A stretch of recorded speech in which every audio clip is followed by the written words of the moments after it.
Voice of health जब आया तो यकीनन जब कोई नई चीज़ आती है, वॉइस ऑफ हेल्थ की टीम ने हमेशा ये कोशिश की मतलब हम पे कोई क्रिटिसाइज ना करे सके, क्योंकि हमारा जो फोकस है वो एक्चुअल तालीम है।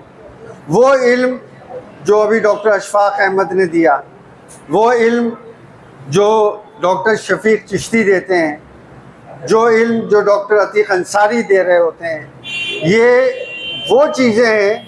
ये लेक्चर इसलिए कंडक्ट किए जाते हैं कि वो जो डॉक्टर्स जो इन प्रैक्टिस हैं उनके साथ शेयरिंग हो सके इल्म की, और ये इल्म तेज़ी से परवान चढ़े।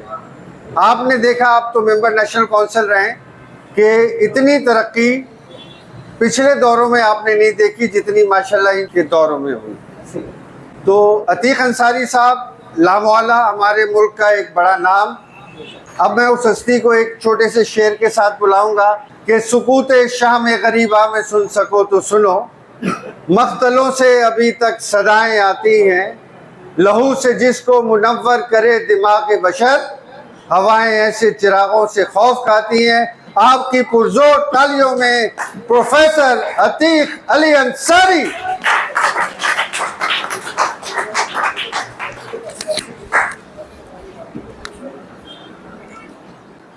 बिस्मिल्लाहिर्रहमानिर्रहीम।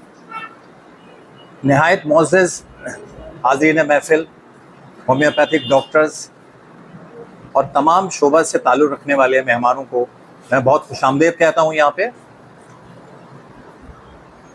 वॉइस ऑफ हेल्थ, बहुत कुछ कहा जा चुका है वॉइस ऑफ हेल्थ के हवाले से। मैं सिर्फ इतना कहूँगा कि गैर सियासी बुनियाद के ऊपर इसकी बुनियाद रखी गई है, और मैं सिर्फ एक पैगाम देना चाहता हूं कि कोई भी अगर होम्योपैथिक डॉक्टर, एलोपैथिक डॉक्टर या किसी भी मेडिकल फील्ड से ताल्लुक़ रखने वाला शख्स हमारे इस प्लेटफॉर्म पे आना चाहता है तो उसके लिए पहले भी दरवाजे खुले थे, आज भी दरवाजे खुले हैं और आइंदा भी दरवाजे खुलेंगे। ये voice of health one man show नहीं है, ये ऑल मैन शोज है। ये तो अगर आपके अंदर, आपके समझते हैं कि आपके अंदर ये एबिलिटी है कि आप यहाँ आकर इंसानियत को फैज़याब करना चाहते हैं, फैज़ पहुँचाना चाहते हैं, तो वॉइस ऑफ हेल्थ का प्लेटफॉर्म था, है और रहेगा। ठीक है। उसके बाद मेरे बहुत ही मोअज़्ज़ज़ मेहमान जो कि लाहौर से तशरीफ़ लाए अपनी अहलिया के साथ, डॉक्टर अशफाक सायर, बहुत मुतासिर हुआ मैं उनकी तकरीर सुनकर, बहुत कुछ सीखने को मिला। और इंशाअल्लाह ताला, क्योंकि अब ये भी एक हमारे मुस्तकिल मेंबर हो गए वॉइस ऑफ हेल्थ के, तो गाहे बगाहे इनसे भी शर्फ़ अशफाक हासिल होता रहेगा। आज का मेरा मौजू जो है वो है तो बड़ा टिपिकल, लेकिन कराची के अंदर बहुत आम तौर पर देखा जाता है, हम उसे इग्नोर करते हैं। और ये डिजीज़ जिस पे अभी मैं आपको टॉपिक लेक्चर दूंगा, इतनी पैनिक फैली हुई है कि जैसे पता नहीं अब क्या होने वाला है। ये तो मेरा जो टॉपिक है, उस टॉपिक को, और अभी डॉक्टर अशफाक सायर ने जो टॉपिक दिया है मस्कुलर डिस्ट्रॉफी, इन दोनों को मुनासबत से मर्ज करके लेक्चर दूंगा मैं आपको। तो मेरा जो टॉपिक है वो है हाइड्रोसेफेलस। देखिए, हाइड्रोसेफेलस को उर्दू में क्या कहते हैं, आधी आधी लाइन में मैं तशरीह करता जाऊंगा, टू दी पॉइंट बात करूंगा क्योंकि वक्त मेरे पास कम है। सर के अंदर या ब्रेन के अंदर पानी का जमा हो जाना या भर जाना, उसे हम हाइड्रोसेफेलस उर्दू में कहते हैं। और अगर उसको मेडिकल टर्मिनोलॉजी के अंदर मुझे समझाना है तो बहुत तवज्जो से सुनिएगा। देखिए, हाइड्रो का मतलब होता है पानी, यानी जिस मेडिकल टर्मिनोलॉजी के शुरू में हाइड्रो आ जाए, HYDRO, इसका डायरेक्ट या इनडायरेक्ट ताल्लुक जो है वो वाटर से होता है। सेफल का मतलब होता है सर, लस का मतलब होता है डिपोजिशन, एक्युमुलेशन, या उर्दू में जमा हो जाना।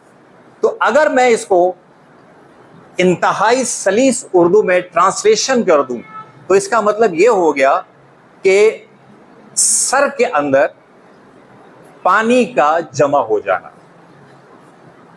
411 BC, 411 और 412 BC के अंदर वो अपनी किताब हिप्पोक्रेट्स कॉर्पस के अंदर ये लिखते हैं कि ब्रेन के अंदर जो पानी आ रहा है वो कहां से आ रहा है, क्यों आ रहा है, और उसकी वो अपनी कॉजेस बता रहे हैं।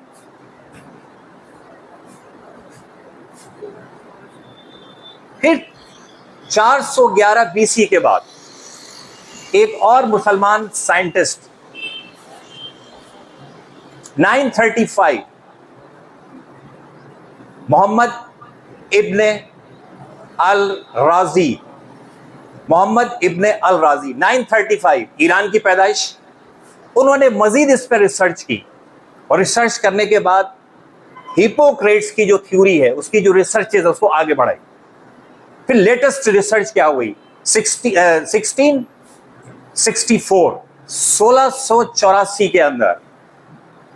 फिर उसके बाद लेटेस्ट रिसर्च जो अभी आई है वो आई है 1964 के अंदर, सोलोमन हैकिम, जिन्होंने इस पे सर्जरी पे रिसर्च की, और सर्जरी पे रिसर्च करने के बाद इन्होंने इसकी रीजंस बताई कि मजीद इसके अंदर क्या क्या रीजंस होती हैं।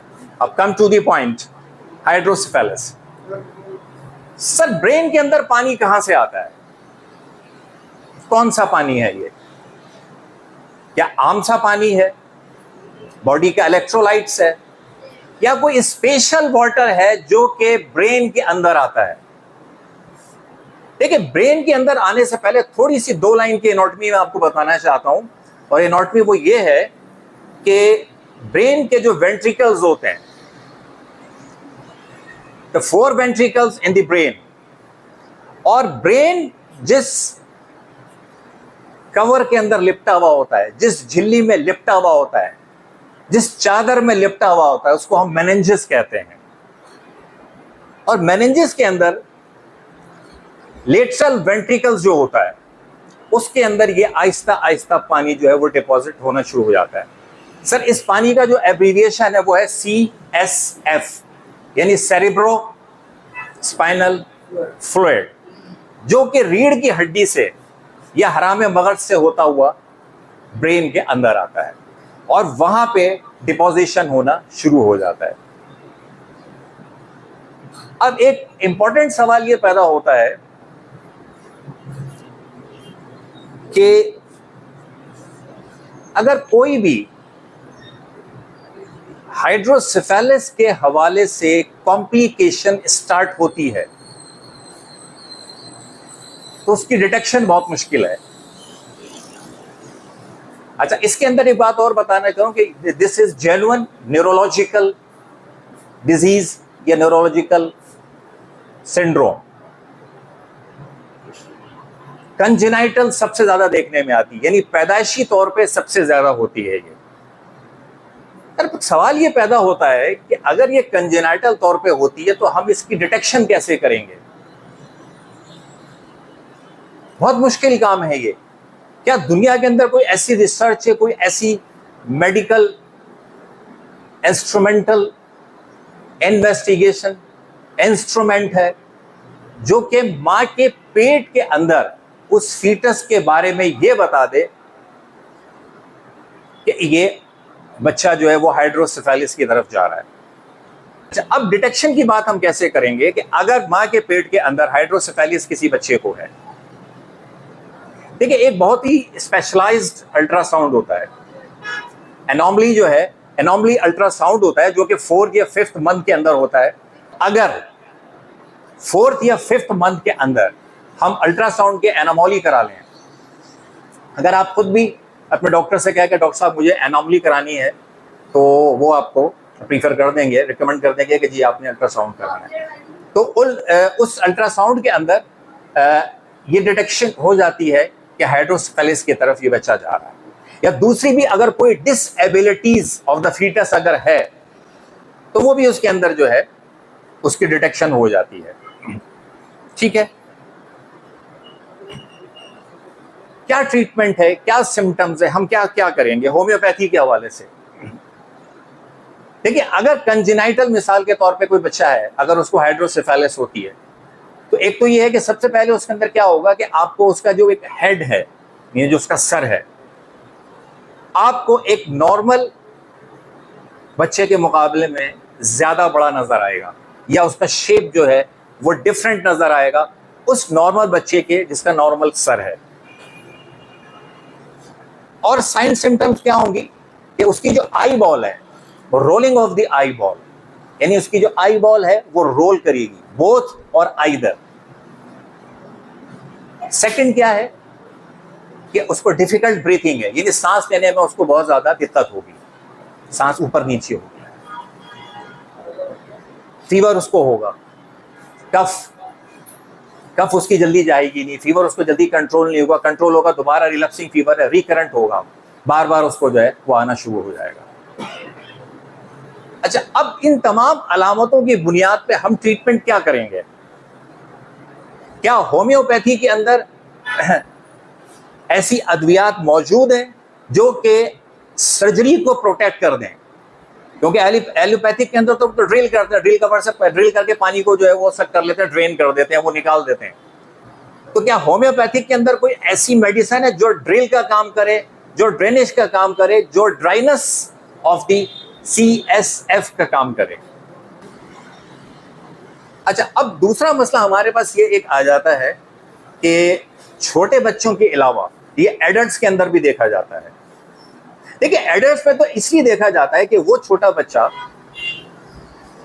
जो कि बड़ा हो रहा है, क्या वो बड़ा हो रहा है तो उसका हाइड्रोसेफेलिस भी बड़ा जा रहा है? नहीं, ऐसा नहीं है। वो कंजेनाइटल नहीं है, उसको किसी भी एडल्ट एज के अंदर उसको हाइड्रोसेफेलिस हो सकती है। अच्छा, किताब बड़ी अजीब बात करती है। वो अजीब बात यह करती है कि कंजेनाइटल की अगर आप कॉजेस मालूम करेंगे तो वो लिखती है अननोन, यानी उसकी कोई कॉज स्पेसिफाइड या स्पेशल नहीं है कि जिसकी वजह से हाइड्रोसेफेलिस जो है वो कंजेनाइटल प्रोड्यूस हो रहा है इन दी मदर्स वॉर्म। नहीं मालूम है अभी तक।